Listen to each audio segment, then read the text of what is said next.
Halo, Assalamualaikum warahmatullahi wabarakatuh. Selamat datang lagi di channel Zain Permana. Di channel ini saya banyak ngomongin soal diri, relasi, dan hal-hal berbau psikologi ya. Kali ini saya mau bahas soal privilege dari akses dan juga dari perlakuan. Jadi saya akan ngebahas privilege dari sudut pandang akses dan juga dari sudut pandang perlakuan ya. Kalau teman-teman nggak tahu apa itu privilege ya, privilege itu sesuatu yang kemudian menjadi satu fenomena sosial ketika ada orang-orang yang mungkin tidak punya keberuntungan seperti orang lain, yang lebih beruntung dari sisi ekonomi atau materi, sehingga dia punya banyak akses terhadap hal-hal yang diinginkan banyak orang. Kayak misalkan pendidikan lah, kesehatan lah, kesejahteraan. Mereka punya akses yang lebih, itu privilege ya. Contohnya misalkan, ya iyalah wajar, misalkan ya kata-kata seperti, ya iyalah wajar dia sukses soalnya bapaknya juga pengusaha. Ya iyalah dia wajar bisa sekolah tinggi, orang bapaknya profesor ya. Jadi ada privilege ya. Jadi ada privilege, orang punya keuntungan tersendiri sehingga kalau melakukan sesuatu punya start yang beda. Punya start yang beda, punya titik start yang beda dibanding orang lainnya. Nah, itu privilege ya. Nah, tapi yang kita perlu pahami bahwa privilege ini bukan berarti ada yang salah, bukan berarti salah. Makanya bergantung dari dua sudut pandang ini. Yang pertama adalah sudut pandang soal akses.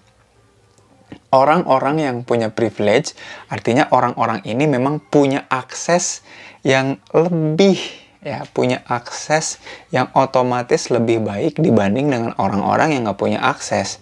Orang-orang yang privilege-nya rendah. Contohnya gini, seorang anak profesor pasti lebih punya akses terhadap pendidikan, harusnya lebih punya banyak akses terhadap pendidikan dibandingkan yang bukan anak profesor. Anak seorang petani pasti punya akses lebih banyak ke hal-hal yang sifatnya pertanian dibanding bukan anak petani. Itu kan hal yang wajar. Nah, yang mesti kita pahami dan betul-betul kita waspadai adalah kecenderungan kita untuk ngejudge orang bahwa ya dia mah enak, orang dia anaknya A dan B gitu ya. Misalkan katakanlah ada seseorang nih perempuan, ternyata dia perempuan ini jadi CEO gede, perusahaan besar dan jadi sukses. Terus pas kita tahu bahwa dia ternyata anaknya pengusaha besar juga, lalu kita nyinyir dan bilang bahwa ya wajarlah orang bapaknya juga pengusaha. Nah, itu juga contoh privilege ya. Tapi hati-hati jangan cepat-cepat menilai atau ngejudge. Berarti di satu sisi sebetulnya kita sedang memuji bapaknya. Karena bapaknya memang orang yang bisa jadi nggak punya privilege seperti anaknya, tapi bapaknya mau berjuang ke arah situ. Nah, harusnya yang kita lihat itu bukan kesuksesan anaknya, tapi bagaimana cara si bapak mendapatkan kesuksesan sehingga dia bisa ngasih akses ke anaknya. Itu privilege ya. Jadi kalau yang dimaksud privilege itu dilihat dari perspektif atau sudut pandang akses, saya setuju. Memang setiap orang nggak punya akses yang sama terhadap satu hal. Jadi satu orang nggak mungkin punya akses yang sama, bergantung dari lingkungannya sekitarnya, tergantung dari orang tuanya gitu. Nah, makanya untuk mencapai akses itu kita harus selalu menganggap diri kita sebagai generasi pertama. Maksudnya gimana? Nah, itu nanti akan saya bahas ya. Nah, yang saya nggak setuju itu kalau privilege-nya itu masuk ke perspektif yang kedua, yaitu perspektif yang namanya perspektif perlakuan. Nah, kalau yang dimaksud privilege itu adalah ada orang-orang tertentu yang mendapat perlakuan beda karena mereka anaknya siapa, atau kenalannya siapa, atau punya backup atau backingan siapa. Nah, itu yang saya kurang setuju. Contohnya misalkan kita sama-sama masuk satu universitas yang sama, tapi bedanya si orang ini dapat akses yang berbeda terhadap pelajaran, perlakuan yang beda sama dosen dibanding orang ini karena dia anaknya pejabat. Nah, ini perlakuan yang beda, privilege yang mengakibatkan perlakuan yang berbeda, itu yang saya nggak setuju. Ya, jadi itu namanya diskriminasi lagi, bukan cuma privilege ya. Jadi teman-teman perlu bedain mana privilege, mana diskriminasi.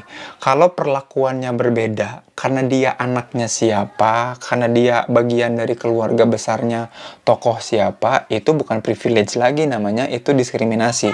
Kalau perlakuan. Tapi kalau dari segi akses, ya wajar. Tiap orang akan punya akses yang berbeda tergantung siapa lingkungannya. Nah, gitu.